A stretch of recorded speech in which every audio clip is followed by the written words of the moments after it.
vote they. Right. Ms. Chatterjee, looking at the whole electoral exercise and the efforts being put in by the Election Commission to bring out voters, also to provide them with facilities. It's a hot day with water, ramps as we saw in some places. It's been a massive exercise, isn't it, on behalf of the Election Commission? Definitely, it's a huge exercise, and for every election this goes up by, the scale goes up infinite times, and it's actually we talk about journalists and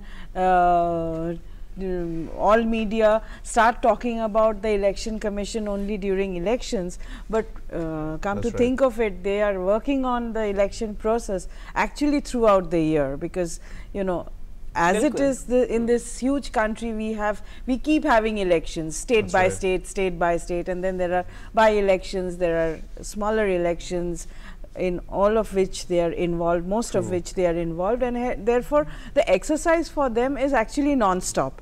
It only comes into focus when we and they're making get efforts into the all the election time process. to get voters to come and be on the electoral rolls, update the electoral rolls.